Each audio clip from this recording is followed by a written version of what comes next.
Welcome to social post. నేను Nihal. Present market ఎలా ఉంది? కొన్ని అన్సర్టనిటీస్ వచ్చినాయి అని కొన్ని తెలుస్తుంది. సో, దీని గురించి మాట్లాడడానికి రేవంత్ చలమన్న గారు ఉన్నారు. Certified wealth manager. ఒకసారి మన సార్‌తో మనం మాట్లాడదాం. Hello sir, welcome to social post. Thank you అండి. సార్, ఇప్పుడు మార్కెట్‌లో ప్రెజెంట్ అన్సర్టనిటీ వచ్చిందని కొన్ని మనకి తెలుస్తుంది. సో, దీనిపైన మీ ఒపీనియన్ ఏంటి సార్? సో, మార్కెట్‌లో అన్‌సర్టెనిటీస్ ఈస్ మోస్ట్ కామన్. ట్రంప్ ఉన్నాడు అంటే అన్‌సర్టెనిటీ ఎప్పుడు ఉంటూనే ఉంటది. అది పెద్ద కొత్త విషయం ఏం కాదు. సో, మళ్ళీ ఈరోజు మనకి యూఎస్ డెట్ రిలేటెడ్ ఇష్యూస్ వల్ల యూఎస్ గవర్నమెంట్ షట్ డౌన్ అవుతుందా అని ఒక అన్‌సర్టెనిటీ, ఓవర్ నైట్ టెన్షన్స్ అయితే కొంతవరకు ఉన్నాయి. అండ్ దాంతో పాటుగా మనకు RBI related interest rate news float కూడా రేపు అయ్యే అవకాశం. సో, ఈ 2 న్యూస్ కొంతవరకు మార్కెట్‌ని ఇంపాక్ట్ చేసే అవకాశాలు ఎక్కువగా కనపడుతున్నాయి. So, last Friday market analysis చేసినప్పుడు మార్కెట్‌లో పెద్ద ఎత్తున మొమెంటం ఏమి ఉండకపోవచ్చు. మార్కెట్‌లో కన్సాలిడేషన్ కంటిన్యూ అయ్యే అవకాశం ఉండొచ్చు అని చెప్పేసి అనుకున్నాము. సో, సోమవారం, మంగళవారం మార్కెట్ అదే విధంగా పెద్ద ఎత్తున ఏ మూవ్‌మెంట్ ఇవ్వకుండా ±0.1% రేంజ్‌లోనే కన్సాలిడేట్ అయిపోయింది.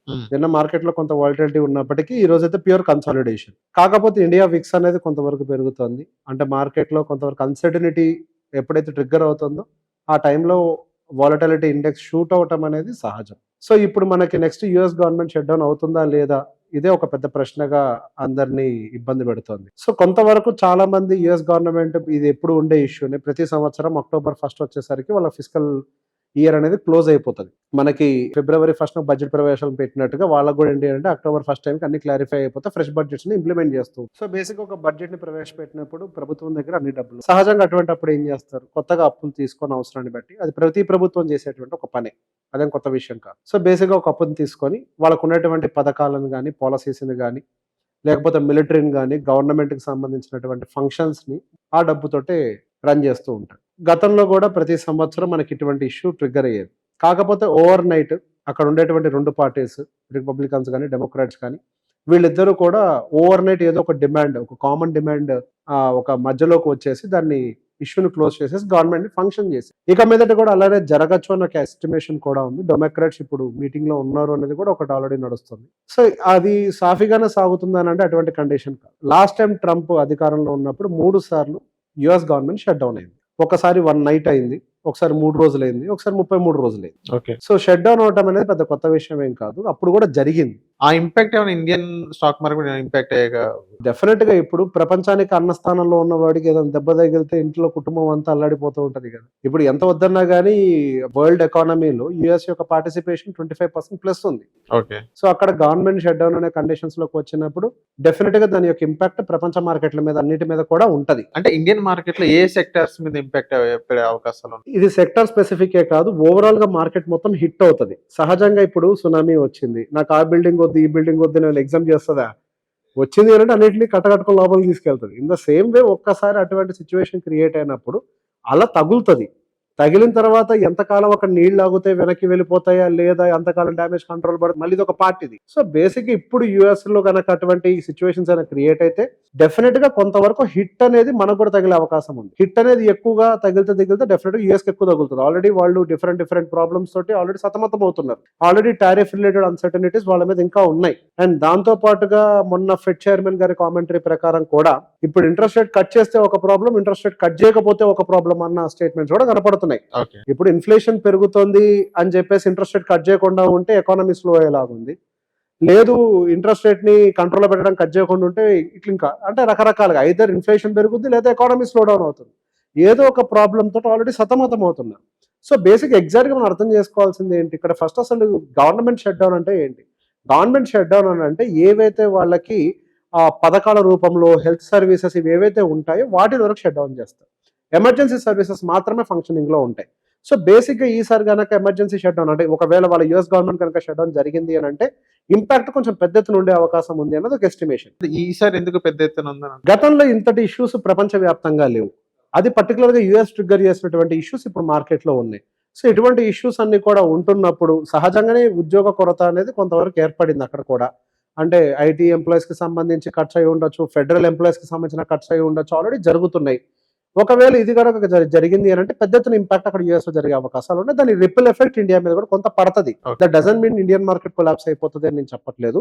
ఇంపాక్ట్ సో బేసిక్ ఎక్కడ సునామీ వచ్చినా అలా తగిలినట్టుగా రిపిల్ ఎఫెక్ట్ అనేది ఇండియన్ మార్కెట్ మీద కూడా ఉంది. ఎంతవరకు పడే అవకాశాలు ఉన్నాయి? 4-5% ఇది యాంటిసిపేటెడ్, పెద్ద విషయం ఏం కాదు. 5% ఫాల్ అనేది పెద్ద విషయమా? మనం ఆల్రెడీ రీసెంట్ గానే 22,000 లో అంటే నియర్ టు 18-19% ఫాల్ చూసి వచ్చాం. ఇంకొక 5% అక్కడి నుంచి పడ్డా కానీ అది 22,000 కూడా 23,000 దగ్గర ఆగిపోవచ్చు. సో బేసిక్ ఇంపాక్ట్ ఎంత పెద్దగా ఉన్నా కానీ ఇండియన్ మార్కెట్స్ భయపడే అంతగా ఉండకపోవచ్చు. ఇన్ఫాక్ట్ అసలు వాళ్ళ దగ్గర సమస్య అంటూ వచ్చింది అంటే ఇండియన్ మార్కెట్ కి మైలేజ్ అయ్యే అవకాశాలు కూడా కొంతవరకు ఉన్నాయి. సో బేసిక్ గా ఫ్లోస్ అక్కడికి వెళ్లకుండా యూఎస్ మార్కెట్స్ లో పెట్టుబడులు పెట్టకుండా ఆ ఫ్లోస్ బయటకు వచ్చే అవకాశాలు, ఎమర్జింగ్ మార్కెట్స్ లోకి వచ్చే అవకాశాలు ఉన్నాయి. అండ్ దాంట్లో మన India one of the emerging market. And last 1 year నుంచి ఇండియన్ మార్కెట్ లోకి పెద్ద ఎత్తున ఫారెన్ ఫ్లోస్ అనేవి రావట్లేదు. ఇన్ఫాక్ట్ అవుట్ ఫ్లోస్ అనేవి ఎక్కువగా ఉన్నాయి. మన ఇండియన్ మార్కెట్ అండర్ వెయిట్ గా ఉంది ఎమర్జింగ్ మార్కెట్స్ మనం చూస్తున్నప్పుడు. సో అటువంటి అక్కడ ఏమైనా జరిగినా కానీ over the period of time stable government and stable physical policies ఉన్న చోట ఇన్వెస్ట్మెంట్స్ పెట్టడానికి డెఫినెట్ గా ఎవరైనా ఇంట్రెస్ట్ చూపిస్తూ ఉంటారు. సో బేసిక్ గా there are issues there. So basic exact గా ఇక్కడ ఏం జరుగుతుంది, ఇప్పుడు వాళ్ళు అప్పులు తీసుకోవాలనుకుంటున్నారు. డెట్ ఇష్యూ చేస్తారు. డెట్ అంటే బాండ్ ఇష్యూ చేస్తారు. బాండ్ ఇష్యూ చేసి వాళ్ళు అప్పు తీసుకొని గవర్నమెంట్ నడపాలి. దానికి అక్కడ హౌసెస్ లో వాళ్ళకి మద్దతు రావాలి. సో ఒక హౌస్ లో మద్దతు వచ్చినా మరో హౌస్ లో మద్దతు వచ్చే అవకాశం లేదు. మినిమం 60% ఓటింగ్ వాళ్ళ దగ్గర ఉంటే తప్పించి వాళ్ళు ఆ బిల్లు పాస్ చేసేటువంటి పరిస్థితులు కాదు. వాళ్ళ చేతుల్లో కేవలం 54% మాత్రమే ఓటింగ్ ఉంది. ఇంకో 6% ఆఫ్ ద ఓటింగ్ వాళ్ళ చేతుల్లో లేదు. సో బేసిక్ గా ఇది ఒక కాన్ఫ్లిక్ట్ కింద ఎప్పుడు ప్రతి సంవత్సరం జరిగేటువంటి సన్నివేశం, ఇదేం కొత్తది కాదు. వాళ్ళ కొన్ని డిమాండ్స్ ఉంటే ఆ డిమాండ్స్ ఏదో నెరవేర్చే ప్రయత్నం చేస్తే వాళ్ళు కొంతవరకు కాంప్రమైజ్ అవుతారు, బిల్లు పాస్ చేస్తారు. ఓవర్ నైట్ ఎక్కడ కూడా షట్ డౌన్ అనే మాట రాదు. ఒకవేళ అయింది అని అంటే మాత్రం డెఫినెట్ గా యూఎస్ కి సార్ కొంచెం పెద్ద హిట్ తగిలే అవకాశం అయితే ఉంటది. అందులో డౌట్ అయితే లేదు. సార్ అది ఒకటి పక్కకు పెడితే అయిపోయిందంటే మళ్ళీ ఇండియాకి సంబంధించి RBI related interest rate cuts కూడా రాబోతున్నాయి. అంటే వస్తుందా రాదు తెలియదు, there's an anticipation. So basic RBI ఒక 25 basis points కట్ ఇచ్చే అవకాశాలు ఉన్నాయని చెప్పేసి మార్కెట్ లో ఒక ఫ్లోటింగ్ న్యూస్ ఉంది. ఆ 25% ఇంట్రెస్ట్ రేట్ వచ్చింది అని అంటే డెఫినెట్ గా బ్యాంకింగ్ సిస్టమ్ కి ఇంకా లిక్విడిటీ పెంచడానికి ఇంకా మరింత ఆస్కారం దొరుకుతుంది. సో గతంలో కూడా దాదాపుగా 2 లక్షల కోట్ల వరకు కూడా డెఫిషియన్సీలు ఉన్నటువంటి బ్యాంక్స్ ఇప్పుడు కొద్దిగా సర్ప్లస్ లోకి వచ్చాయి 28,000 కోట్లకు కూడా. ఇప్పుడు ఇంకా ఇంట్రెస్ట్ రేట్లు కట్లు చేయటము ఇదంతా కూడా సిఆర్ఆర్ కట్స్ కూడా చేసే అవకాశాలు ఉంటాయి. ఇవన్నీ చేయడం వల్ల కొంత లిక్విడిటీ పెరుగుతుంది. బ్యాంకుల దగ్గర లిక్విడిటీ పెరిగిందంటే మార్కెట్ లోకి మనీ సర్క్యులేషన్ బై డిఫాల్ట్ గా పెరిగి అప్పుడు ఏదైతే జిఎస్టీ ఇంపాక్ట్ కూడా ఉందో, సో దానివల్ల ఆల్రెడీ జిఎస్టీ ఇంపాక్ట్ ఉంది అండ్ లిక్విడిటీ కూడా కొంచెం మార్కెట్ లో సర్క్యులేట్ అవుతుంది కాబట్టి బై డిఫాల్ట్ గా మనకి కన్సంప్షన్ సైకిల్ కానీ ఆటో సైకిల్ కానీ ఇవన్నీ కొద్దిగా రివైవల్ అయ్యే అవకాశాలు ఉన్నాయి. సో బేసిక్ ఇండియాలో కరెక్ట్ గా చెప్పాలంటే స్ట్రక్చరల్ ఇష్యూస్ అంటూ ఏమీ లేవు. కేవలం ఆ టారిఫ్ రిలేటెడ్ అన్సర్టనిటీస్ మాత్రమే పరిమితంగా ఉన్నాయి. అవి పర్మనెంట్ ప్రాబ్లమ్స్ కాదు, అవి కూడా కొన్ని టెంపరీ ప్రాబ్లమ్స్ మాత్రమే. కాకపోతే ఒక దాడి మీద దాడి ఒకదాని మీద ఒకటి చేస్తున్నాడు కాబట్టి గతంలో ఏదో 25% అన్నారు, పెనాల్టీ టారిఫ్ ఇంకో 25 అన్నారు, అండ్ ఆ తర్వాత H1B వీసా మీద కొట్టారు, ఆ తర్వాత ఫార్మా మీద కొట్టారు. సో బేసిక్ ఒకదాని మీద ఒకటి చేయడంతో ఇంటెన్షనల్ గా దాడి చేస్తున్నాడు అన్న భయంతో ఫారెన్ ఇన్స్టిట్యూషన్స్ కూడా మేబీ పెట్టుబడి పెట్టడానికి ముందడుగు వేయట్లేదేమో అంతే. కానీ ఇండియాలో స్ట్రక్చరల్ పరంగా చూసుకుంటున్నప్పుడు అటు మన మానిటరీ కానీ ఫిజికల్ పాలసీ చేంజెస్ కానీ అంటే అక్కడ ఇన్కమ్ ట్యాక్స్ రిఫార్మ్స్ కానీ జిఎస్టీ రిఫార్మ్స్ కానీ అండ్ దాంతో పాటుగా మనకి ఇంట్రెస్ట్ రేట్ రివిజన్స్ కానీ సిఆర్ఆర్ రేట్ కట్స్ కానీ ఇట్లా అన్ని రకాలుగా కూడా మార్కెట్లో లిక్విడిటీని పెంచే విధంగా అటు ప్రభుత్వాలు కూడా అన్ని రకాలుగా చేస్తుంది. సో గోయింగ్ ఫర్దర్ ఎవరు ఎంత వద్దని ఆపాలనుకున్నా కానీ ఇండియాలో డొమెస్టిక్ పవర్ పెరగడానికి చాలా ఎక్కువ అవకాశాలు ఉన్నాయి. డొమెస్టిక్ పవర్ కనుక బూస్ట్ అయింది అంటే డెఫినెట్ గా ఇండియన్ ఎకానమీ ముందరికి వెళ్ళక తప్పదు. కాకపోతే ఏంటి అంటే ఇన్ బిట్వీన్ ఈ ఇష్యూస్ ఉన్నాయి కాబట్టి ఆగుతున్నారు. రేపు ఎప్పుడైనా మంచిగా 1-2 క్వార్టర్ కనుక మంచి నెంబర్స్ వచ్చాయనుకోండి కంపెనీల నుంచి ఆటోమేటిక్ ఎఫ్ఐఎస్ యొక్క ఫ్లో మళ్ళీ ఇండియాలోకి రివర్స్ అయిపోతూ ఉంటాయి. ఇవన్నీ కూడా టెంపరీ హికప్స్. గతంలో 3-4 సంవత్సరాలు మంచి ర్యాలీ ఇచ్చాయి అండ్ దాంతో పాటుగా నెంబర్లు కూడా అద్భుతంగా ఉన్నాయి. That's fine. కాకపోతే కొంత లిక్విడిటీ ఇష్యూ మార్కెట్ లోకి వచ్చింది, దాన్ని కూల్ డౌన్ చేస్తున్నారు. గోయింగ్ ఫర్దర్ ఇండియన్ మార్కెట్ లో పెద్ద ఎత్తున ప్రాబ్లమ్స్ ఏం లేవు. Whatever we are seeing now is a temporary hiccup. Sir ఇప్పుడు ట్రంప్ ఏదైతే టారిఫ్ సంబంధించి కానీ ఇండియా మీద వరుసగా దాడి ఇంటెన్షనల్ చేస్తున్నారో లేదో మనకు తెలియదు అని ఆ ఇంపాక్ట్ అనేది ఇండియాకి పాజిటివ్ సైన్ అని కొంతమంది ఎక్స్పర్ట్స్ సార్ చెప్తున్నారు. అది ఎంతవరకు నిజం అని అంటారు? Every recession is an opportunity అని అంటారు. ఓకే, ప్రతి ఒక్క సమస్య ఒక కొత్త దారిని వెతికేలాగా చూపిస్తూ ఉంటుంది. సో ఇప్పుడు యుఎస్ తోటి మనకు అటువంటి సమస్యలు ఉండడం వల్ల మనం కూడా కొత్త దారులు వెతుక్కునే ప్రయత్నం చేస్తున్నాం. చైనా తోటి రిలేషన్ వెతుక్కుంటున్నాము అండ్ జపాన్ తో రిలేషన్ వెతుక్కుంటున్నాము. యూకే తోటి ఆల్రెడీ రిలేషన్ ని ఫైనలైజ్ చేశాము అండ్ దాంతో పాటుగా రష్యా కూడా మనతో ఇంకా రిలేషన్ మరింతగా బలపరుచుకునే ప్రయత్నం చేస్తుంది.